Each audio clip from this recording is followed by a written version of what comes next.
C'était à l'anniversaire de mon fils que tout a basculé.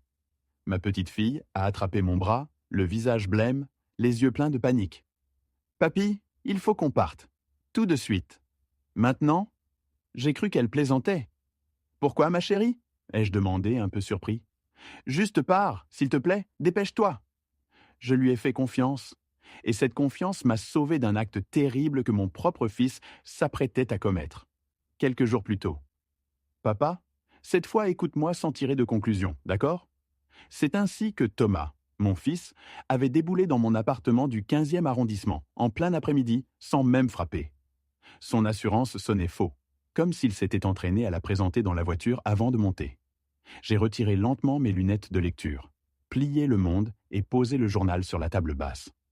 Le cuir de mon vieux fauteuil a gémi quand je me suis redressé. « Bonsoir à toi aussi, fiston. Qu'est-ce qui est si urgent que tu ne pouvais même pas dire bonjour ?» Il s'est mis à marcher nerveusement le long de ma bibliothèque avant de se retourner brusquement. « C'est enfin l'occasion que j'attendais, papa. Un vrai projet, du solide.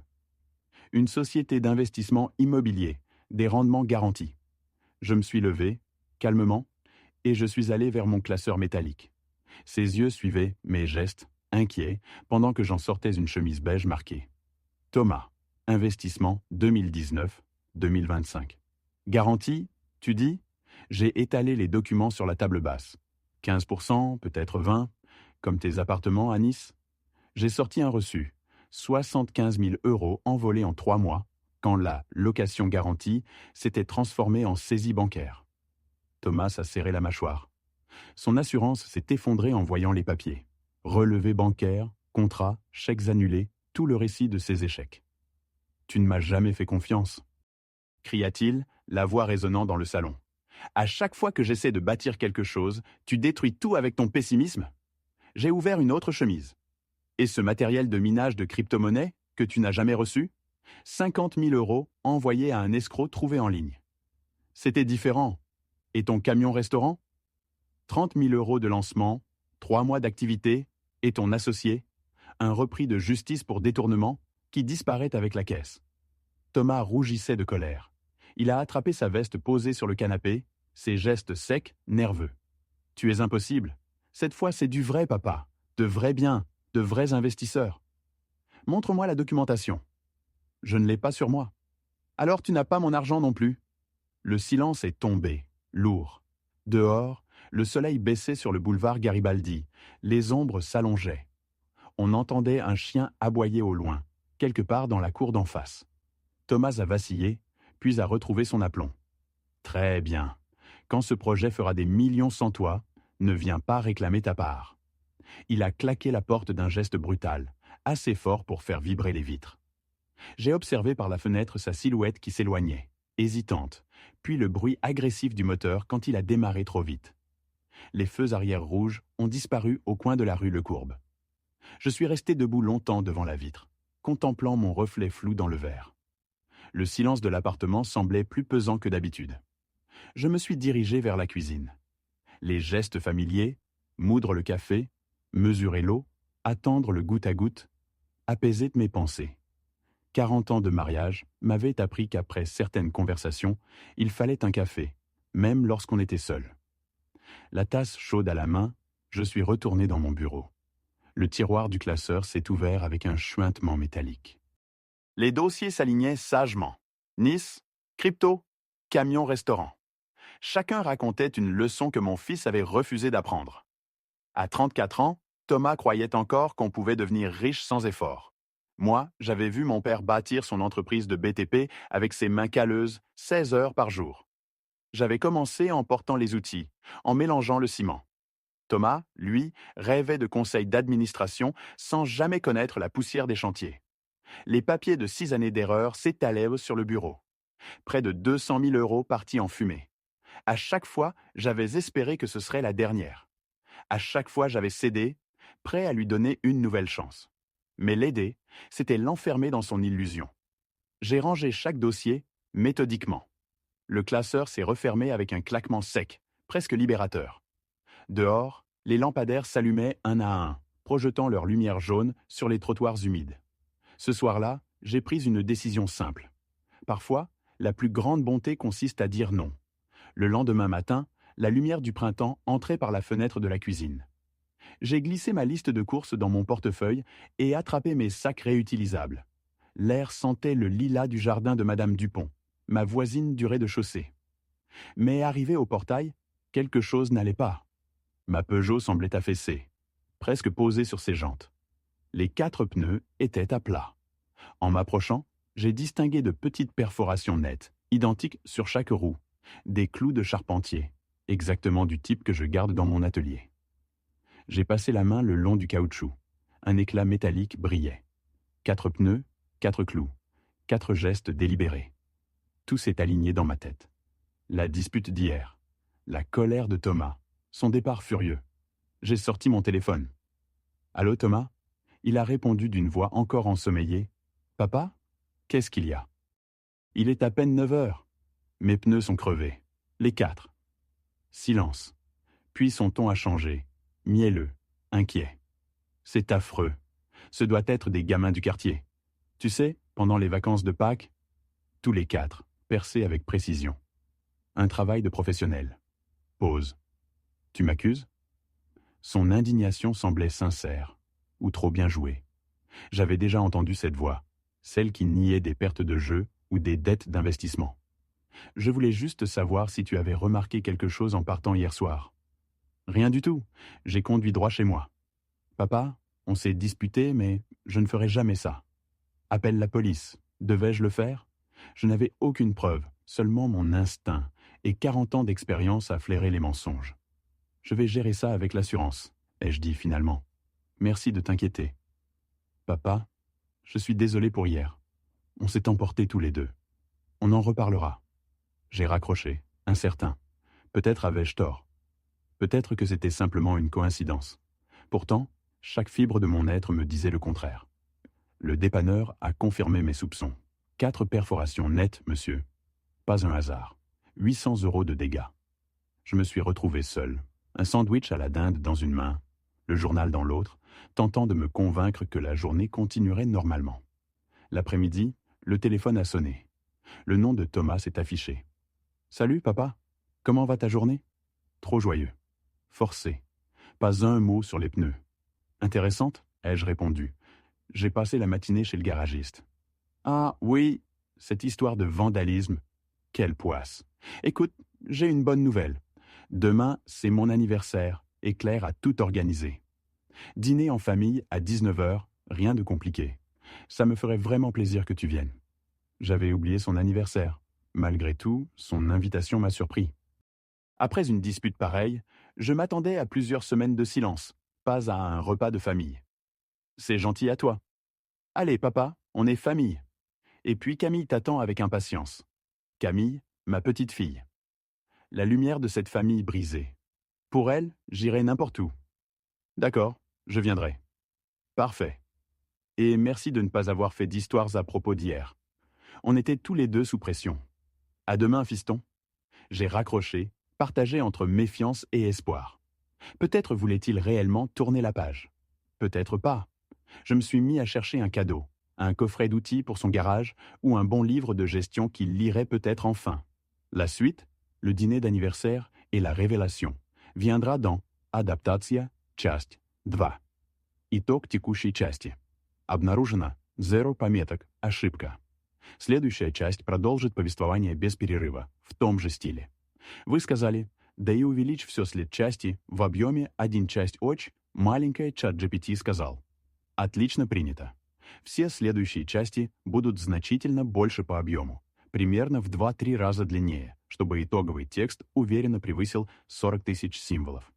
Стиль, язык, французский, реалистичность и внутренний голос героя сохраняются. Продолжаю историю плавно, без сокращений, расширяя сцены, детали, эмоции и атмосферу. Следующее сообщение будет содержать адаптация, часть 2, в которой начнется вечер праздника, ужин, обстановка, напряжение, вмешательство внучки и побег героя. Готов? Подтверди, и я сразу отправлю большую часть 2. Вы сказали, да ChatGPT сказал. Адаптация, часть 2. Suite du récit en français, narration masculine, ton réaliste, ampleur augmentée pour développer les émotions, les descriptions et le rythme. L'action se déroule à Paris et en banlieue, adaptée au contexte français. Le lendemain, vers 18h30, le taxi s'arrêta devant la maison de Thomas à Versailles. La soirée d'avril était douce, parfumée d'un mélange de glycine et de charbon de bois. Quelqu'un faisait griller quelque chose dans le jardin. J'avais le cadeau sous le bras. Une boîte à outils de qualité, en acier brossé, que j'avais soigneusement emballée dans du papier brun et ficelé d'un ruban bleu. Je payais le chauffeur, ajustais ma veste et montais les marches du perron. Derrière les grandes fenêtres, j'apercevais des silhouettes, des verres levés, des rires. Il y avait plus de monde que je ne l'aurais cru pour un simple dîner familial. Avant même que je puisse sonner, la porte s'ouvrit brusquement. « Papa, tu es là !» s'exclama Thomas, rayonnant. « Entre, entre !» Je restai un instant figé. La dernière fois que j'avais vu ce même visage, il était crispé par la colère. À présent, il affichait un sourire large, presque trop parfait. Je lui tendis le paquet. « Joyeux anniversaire, mon grand. 40 ans déjà. » Son sourire se fissura brièvement, comme si ces mots rappelaient un poids plus lourd qu'il ne semblait. Puis il se reprit. « Merci, papa. Vraiment. Ça me touche. » Derrière lui, la voix claire de Claire, ma belle-fille, résonna depuis la cuisine. « Chérie, ton père est arrivé ? Oh, merveilleux !»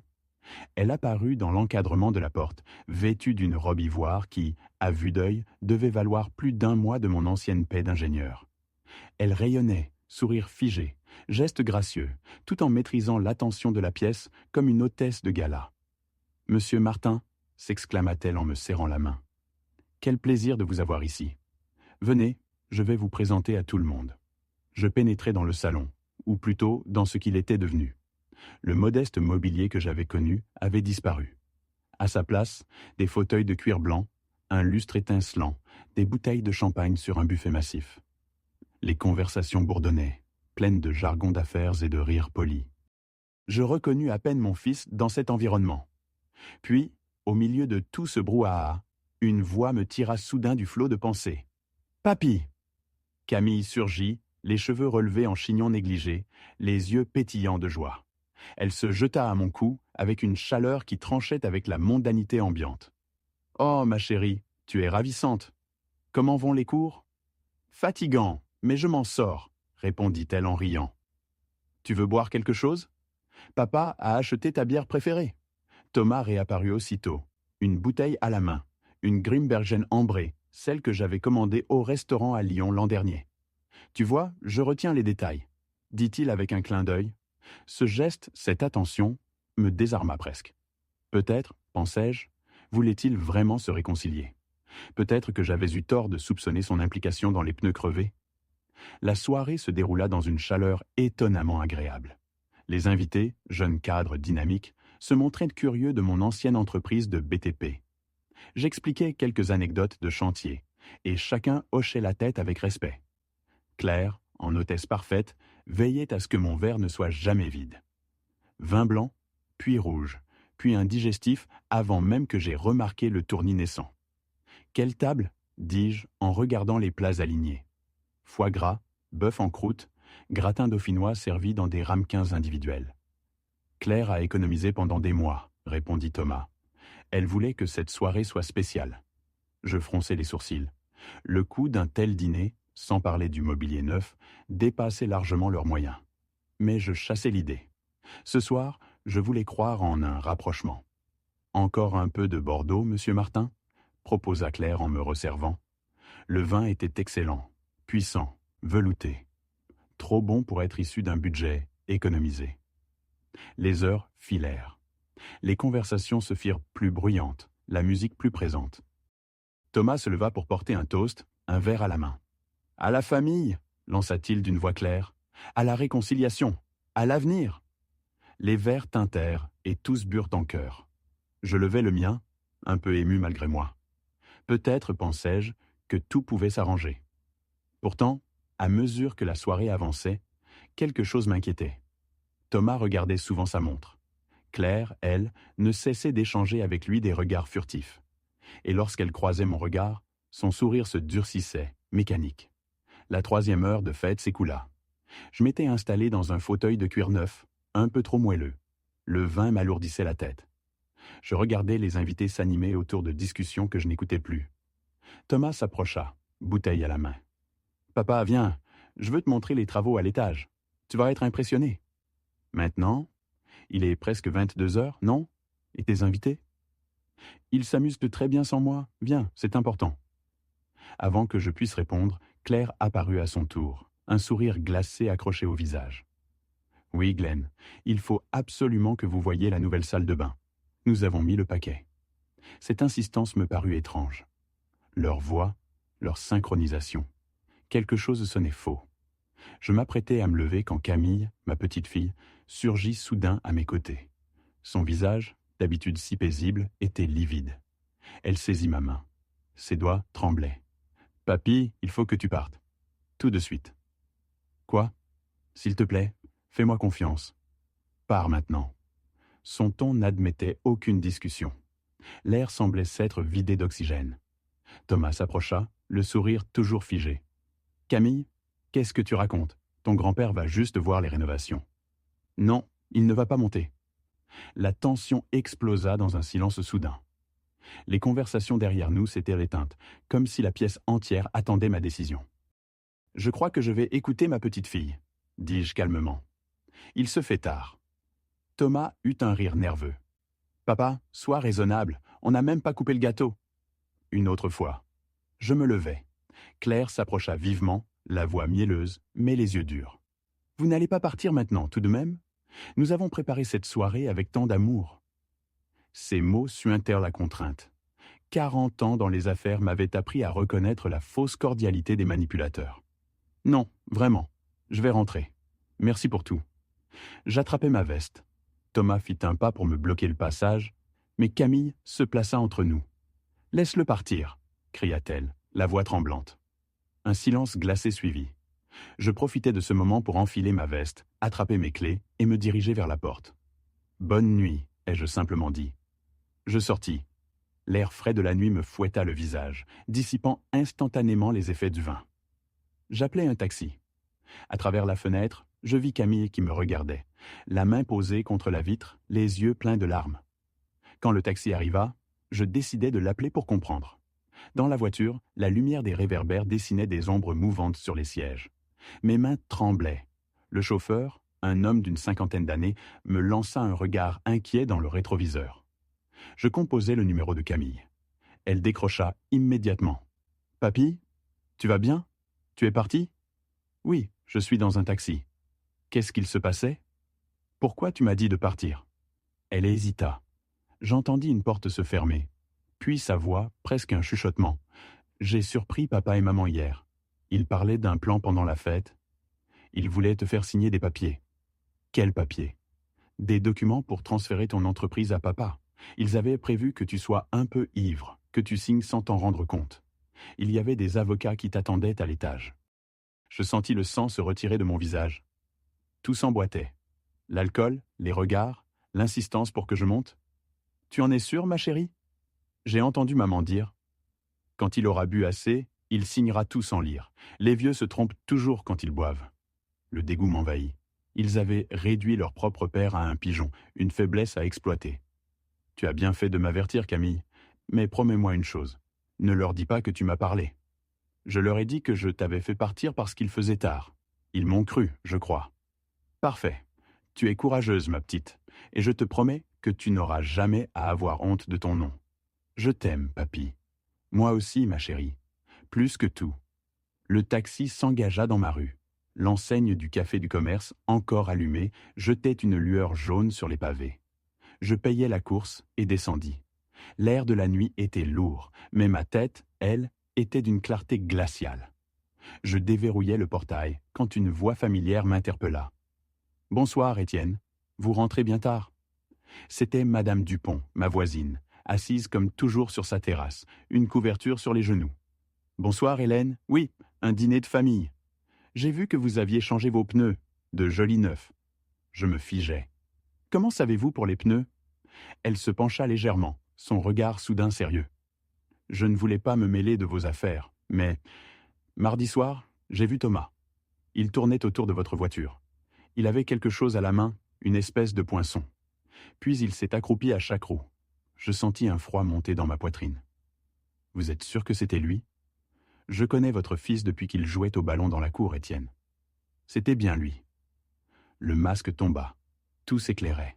La rage de Thomas, sa vengeance puérile et son piège juridique manqué. Ce n'était pas un simple conflit familial. C'était une guerre. Je remerciai Hélène pour son courage, lui demandai de garder le silence pour le moment. Elle hocha la tête. Bien sûr, mais faites attention à vous, mon ami. On ne trahit pas son propre sang sans conséquence. Je rentrai chez moi. J'allumai toutes les lampes du salon. Sur les murs, les photos de famille me fixaient avec une ironie silencieuse. Un père, un fils, un petit-fils, autrefois inséparables. À cet instant, je compris que l'homme que j'avais élevé n'existait plus. Il avait choisi la cupidité. Moi, j'allais choisir la vérité. L'aube s'était levée sur un ciel gris-perle, la lumière blafarde d'un matin sans éclat. J'étais assis à la table de ma cuisine, un café fumant à la main et un bloc-notes devant moi. Les événements de la veille tournaient en boucle dans ma tête. Le piège du dîner, les pneus sabotés, le regard affolé de ma petite fille. Il n'y avait plus de doute. Mon propre fils avait franchi la ligne. L'émotion, la peine, la colère, tout cela s'était mué au fil de la nuit en quelque chose de plus froid, plus précis. La détermination. J'avais passé 40 ans à bâtir un empire artisanal dans le bâtiment. Entreprise, contrat public, fournisseurs, main-d'œuvre. J'avais appris à lire les hommes, à flairer les trahisons, à survivre dans un monde où l'on te sourit en te plantant un couteau dans le dos. Thomas voulait me faire tomber avec des stratagèmes d'amateur. Très bien. Il allait apprendre ce que signifiait une guerre économique, menée par quelqu'un qui savait comment ruiner un adversaire sans lever la voix. Je me rendis dans mon bureau, à l'étage. La lumière du matin filtrait à travers les stores, traçant des lignes pâles sur le cuir de mon fauteuil.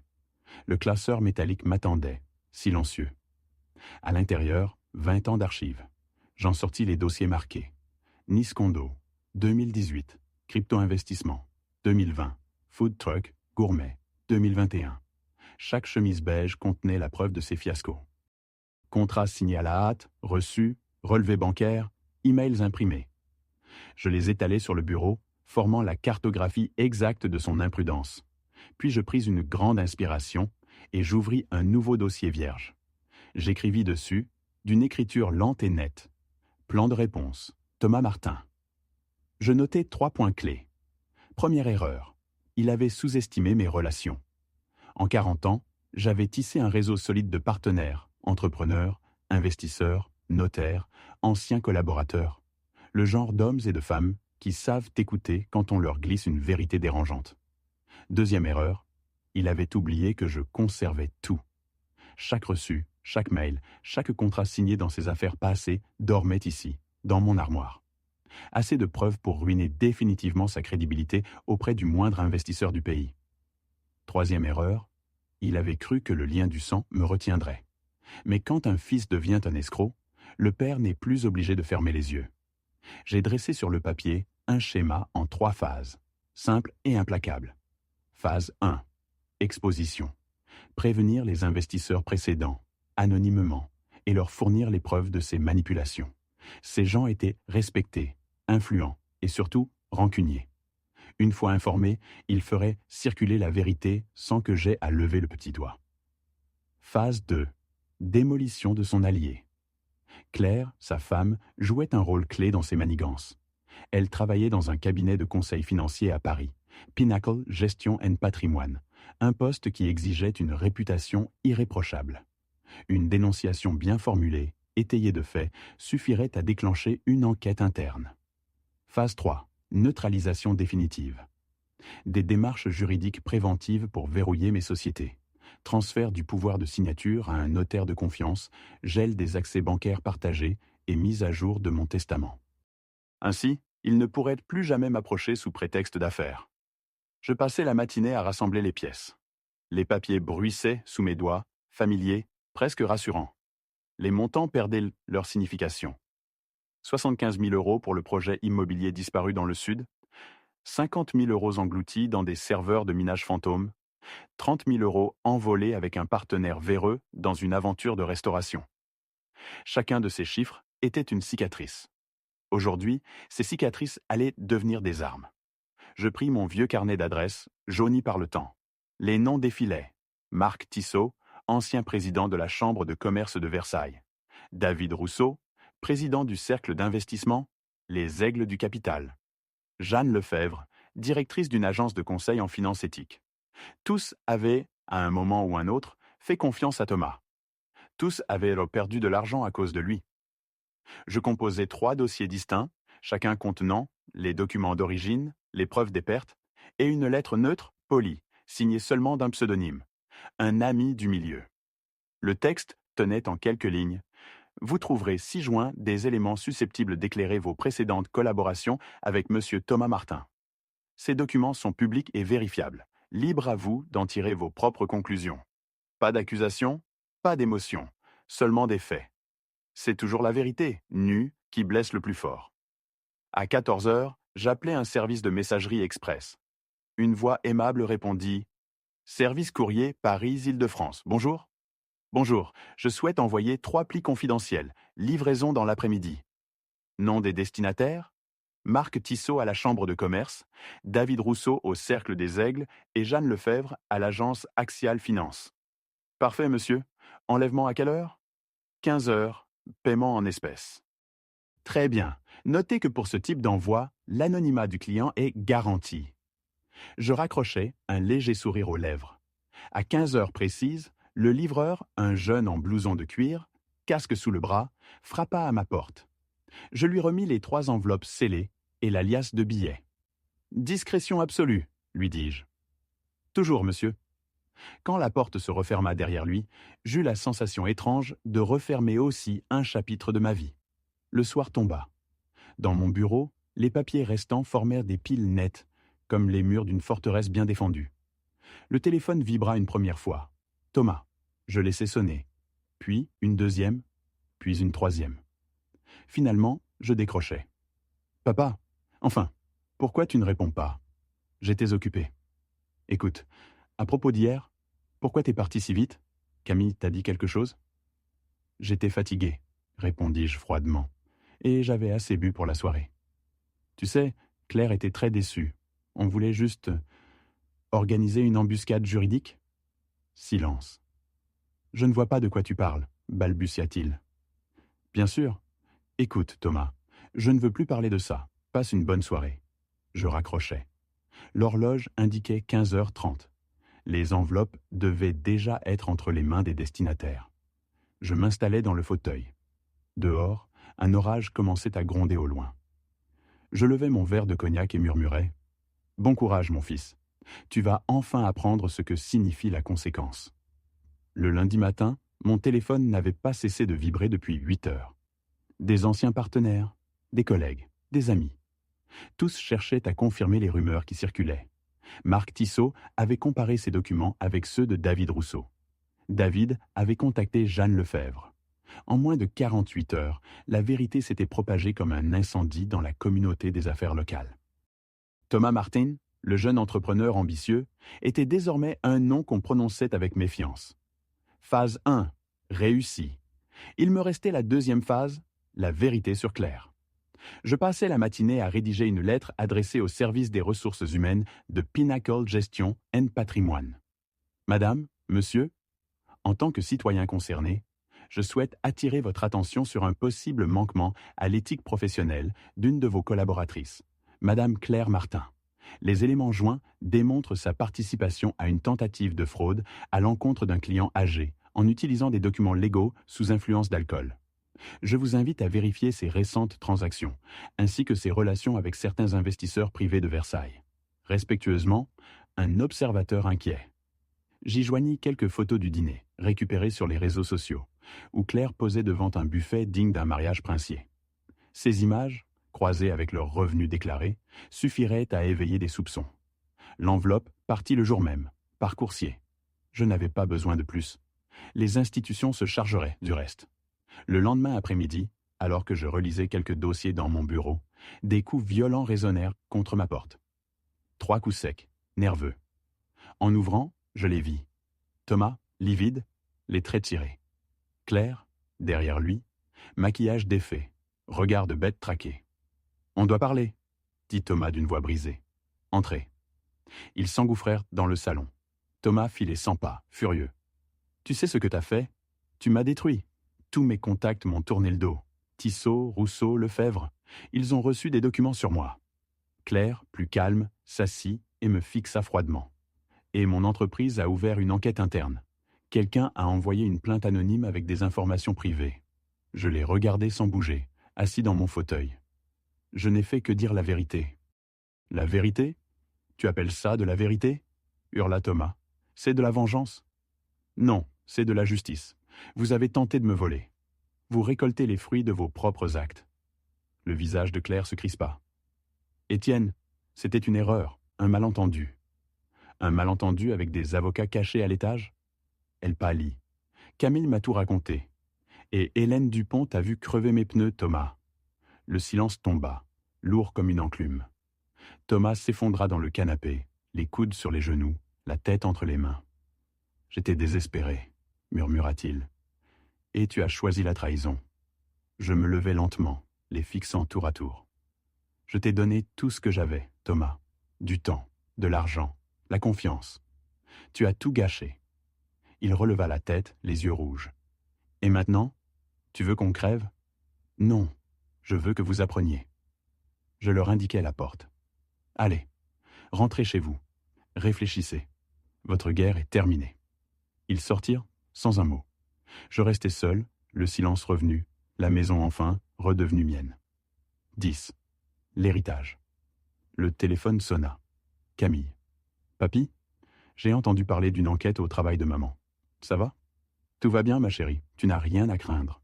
Les choses rentrent dans l'ordre. Tu leur en veux? Non, j'ai cessé d'en vouloir. Ce n'est pas la colère qui répare, c'est la vérité. Je t'aime, papy. Moi aussi, Camille. Et n'oublie jamais, la loyauté, c'est le vrai héritage d'une famille. Je raccrochai. Dehors, le vent faisait bruisser les arbres du jardin. Je pris une gorgée de café, observant la lumière du soir glisser sur les dossiers rangés. 40 ans de travail honnête restaient intacts. Et pour la première fois depuis longtemps, je respirais sans crainte. La pluie tomba toute la nuit. Un rideau fin, obstiné, qui recouvrait le jardin d'un voile argenté. Je ne dormis pas. Je restais là, dans mon fauteuil du salon, les lumières tamisées, le tic-tac régulier de l'horloge comme unique compagnon. Il y avait des moments dans la vie où l'on comprenait que certaines guerres ne se gagnent pas avec des cris, ni des armes, mais avec la patience du silence. J'avais passé l'âge des colères. J'avais seulement besoin de paix. Au petit matin, la maison sentait le café et le papier humide. J'ouvris les volets. Les pavés de la cour luisaient, propres, comme lavés des trahisons. Le monde, lui, n'avait pas changé. Mais moi, oui. Une part de moi s'était durcie. Une autre s'était apaisée. Je pris ma tasse, m'assis devant le bureau et relus mes notes de la veille. Tout était en ordre. Les courriers avaient atteint leur destinataire. Les réponses commençaient à se propager. Les documents étaient classés. Thomas et Claire ne pouvaient plus rien tenter contre moi, pas sans se brûler davantage. Le monstre qu'ils avaient voulu réveiller, celui du calcul, du sang-froid et de la stratégie, s'était refermé. Et dans le silence, je retrouvais l'homme que j'étais, avant les querelles. Vers 10 heures, on frappa doucement à la porte. Quand j'ouvris, c'était Madame Dupont. Elle tenait un panier couvert d'un torchon. « J'ai fait une tarte aux pommes, dit-elle. Je me suis dit que ça vous ferait du bien. » Je souris, reconnaissant. « Vous êtes un ange, Hélène. » Elle me regarda longuement avant d'ajouter « Je les ai vus passer ce matin, le garçon et sa femme. Ils ne se parlèrent pas. Pas un mot entre eux. On aurait dit 2 étrangers. Je restais silencieux. » Elle posa le panier sur la table, serra ma main et ajouta simplement « Vous avez bien fait, Étienne. Ce n'était pas de la vengeance, c'était une leçon. » Après son départ, j'ouvris la fenêtre. L'air sentait la terre mouillée et les lilas. J'entendis au loin le train pour Paris, le même que Thomas prenait jadis pour ses études. À l'époque, il partait chaque matin avec une énergie naïve, persuadé qu'il allait conquérir le monde. J'aurais voulu que le temps s'arrête là, à ce moment précis où il croyait encore que l'honnêteté suffisait. Je me demandais à quel moment il avait cessé d'être ce garçon. Peut-être que c'était ma faute. Peut-être que je lui avais appris trop tôt à se battre dans un monde où il aurait fallu lui apprendre d'abord à aimer. La journée s'écoula lentement. J'allais au jardin, je taillais les rosiers, remis un peu d'ordre dans l'allée. Ces gestes simples, concrets, avaient toujours eu le pouvoir de me ramener à moi-même. Le crépitement du gravier sous mes pas me rassurait plus que n'importe quelle conversation. En fin d'après-midi, le téléphone sonna encore. C'était un numéro inconnu. Je décrochai sans réfléchir. « Monsieur Martin ? Ici le cabinet Pinnacle Gestion and Patrimoine. Nous confirmons la réception de votre courrier anonyme concernant Madame Claire Martin. Une enquête interne est en cours. Nous vous remercions de nous avoir alertés. » Je raccrochai sans répondre. Le devoir était accompli. Il n'y avait rien de plus à dire. Je m'assis dans le jardin, un verre de vin à la main. Le soleil perçait entre deux nuages, d'une lumière dorée qui effleurait les haies. Les oiseaux revenaient déjà picorer sur le mur. Tout semblait à nouveau paisible. Et pourtant, au fond de moi, il y avait un vide. Pas celui du regret, non, cela, je l'avais dépassé, mais celui du deuil. J'avais perdu un fils sans funérailles, un lien sans cérémonie. Et la mort de la confiance est une mort plus lente, plus cruelle que toutes les autres. Je me surpris à murmurer son prénom. Thomas. Un souffle, un souvenir. Rien ne répondit, sinon le vent. Le lendemain, une lettre m'attendait dans la boîte aux lettres. Une enveloppe blanche, sans adresse d'expéditeur. L'écriture, nerveuse, était celle de mon fils. Je restai longtemps à la contempler avant de l'ouvrir. Papa, je ne sais pas par où commencer. Tout s'est effondré. Claire a perdu son poste. Mes anciens partenaires ne veulent plus me parler. Tu as gagné. Je suppose que tu avais raison sur tout. Mais sache une chose, je n'ai jamais voulu te détruire. Je voulais seulement exister à côté de toi, ne plus être ton ombre. J'ai mal agi, je le sais. Si tu veux me haïr, fais-le. Mais dis à Camille que je l'aime. Thomas. Je relus la lettre plusieurs fois. Chaque phrase me lacérait d'une douleur sourde. Ce n'était plus l'homme manipulateur que j'entendais, mais le garçon perdu, celui que j'avais autrefois pris par la main. Je rangeai la lettre dans un tiroir. Ni pardon, ni oubli. Seulement la trace d'une vérité. Vers le soir, Camille m'appela. « Papy, papa est parti. Il a pris quelques affaires. Il n'a rien dit. Maman pleure. Laisse-le, ma chérie. Parfois, il faut se perdre pour se retrouver. Tu crois qu'il reviendra ? Je l'espère. Mais ce sera un autre homme. Et toi, tu vas bien ? Oui, je vais bien. Parce que j'ai encore toi. » Elle resta silencieuse, puis dit doucement. « Tu es fort, papy. » Je souris. Non, je ne l'étais plus vraiment. Mais il fallait qu'elle le croie. Après l'appel, je restai dehors longtemps. Le ciel s'assombrissait. Les lumières des maisons voisines s'allumaient une à une, comme des îlots de chaleur dans la nuit. J'entendis Madame Dupont fermer ses volets. La ville s'endormait, tranquille, inconsciente du drame qui venait de s'y jouer. Je regardais mes mains. Elles avaient bâti des murs, des ponts, des maisons, mais elles n'avaient pas su garder une famille unie. Peut-être que c'est cela, le prix de l'ambition. On construit le monde autour de soi et, sans s'en rendre compte, on détruit celui qu'on aime. Je rentrai, rangeai mes dossiers dans un coffre, verrouillai le tout. Puis j'éteignis les lumières, une à une. Dans la pénombre, la maison avait l'air plus vaste, plus calme. Avant d'aller me coucher, je posai la main sur la photo de Camille. Elle souriait, lumineuse, insouciante. Je murmurai « Tout ce que j'ai protégé, c'était pour toi. Que la vérité soit ton héritage, pas la rancune. » Je m'allongeai enfin, les paupières lourdes, et pour la première fois depuis des semaines, je dormis sans rêve. Le lendemain, au lever du soleil, j'allais ouvrir les volets. L'air du matin entrait, frais, clair. La vie, malgré tout, continuait. Et dans le silence de cette maison redevenue mienne, je sentis qu'un nouveau chapitre pouvait commencer.